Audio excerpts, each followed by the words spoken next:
two halves. For your team at Lindenwood last Saturday, you fall behind 27-3 and then battle back, but come up a little short, 30-27. Just sure you're proud of your team's fight, but kind of talk about what happened in the first half and where you go from here. Yeah, first half didn't play well, didn't come out with the right intent. Starts with us as coaches to our players. We had a great week of practice, had the same messaging. We had a turnover on the play, I think play 4 on a sack fumble, got beat on the edge. They score off that drive with a short field. We couldn't sustain drives. We moved the ball and sputter. And then defensively, they had too many explosive plays. Their quarterback made a lot of plays in and out of the pocket where, we weren't covering guys. We weren't getting pressure on the quarterback. They had too many explosive plays. Then, really fell behind there until 27-3, and we had to make a decision, to fight, and we did. And to play the way we played in the second half was commendable, but you cannot play like that in the first half and expect to win. But I was proud of our resilience.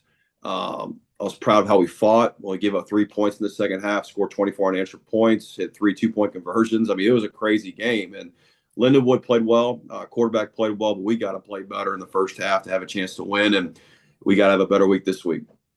What was the biggest adjustment that you guys were able to make at the half, especially on the defensive side of the ball, as you said, holding them to 3 points? We didn't make one adjustment. We just tackled better. We played harder. We settled in.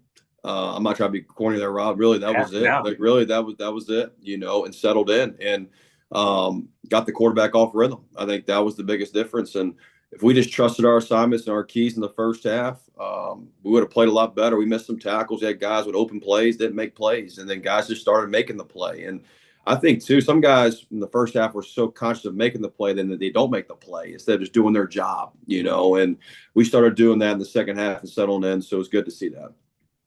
Question for you from Tiffany. Tiffany, you got a question? Maybe not. All right, maybe not. Yeah. Okay. Offensively, you also certainly turned things around. Chris Ellis, career high 317 yards and a couple of touchdowns. I know you mentioned the early fumble, but Yeah. What did he do well to get you back in the game with his arm on Saturday? Yeah, the fumble, he had 2 hands on the ball, and the tackle, defensive end, just, we got beat there, and he settled in. He missed a few early that I didn't like, and then the second half, he played excellent. I mean, Jace Freeman really sparked us as well on the perimeter, but he started making plays with his arm and his feet, made a lot of critical throws. He's gotten better every week. I'll tell you that. He's gotten better every week, and he's starting to gain some confidence. But, in the first half, he's got to play a little cleaner. We got to play better around him. I believe that, starting up front with our perimeter guys, everybody, our coaches, we got to help him. And but he had a nice game, but we got to start a little bit quicker, as a quarterback group, to start the game. But really settled in and made a lot of great throws and competitive plays. It was nice to see.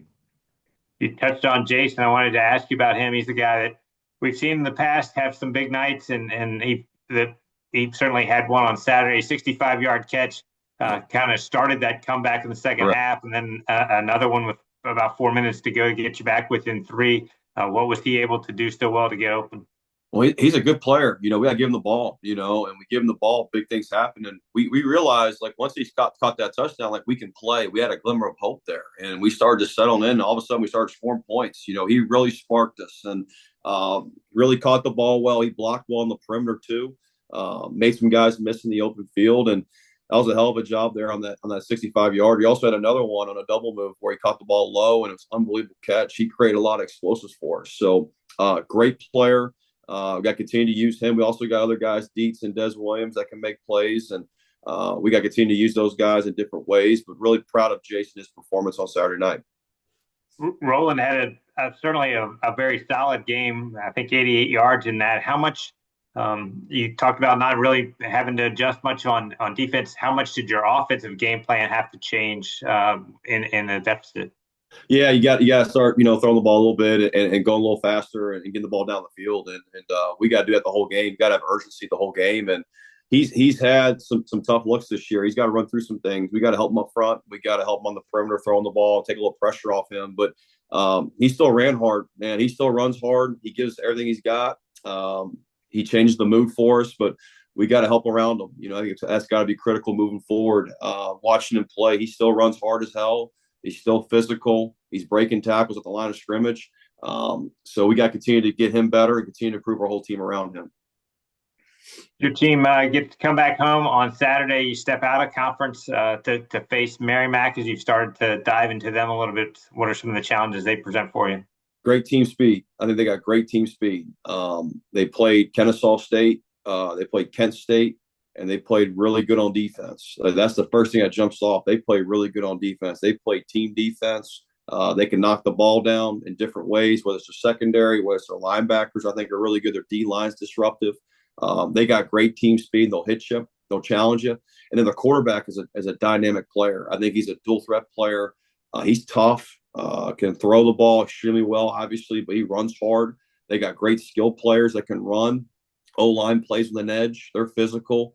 They got backs that can carry the ball different ways. So just a very good team, a very, very good team, well-coached team that has a lot of speed and a lot of talent. Very impressed with them on film. Very impressive on film. I think they're a really good outfit and will be a great challenge. And we got to get to work this week.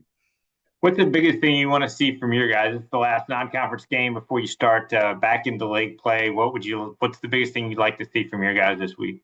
Getting back to the fundamentals, getting back to playing consistent, whether it's running, blocking, tackling, assignment sound, playing a complete game.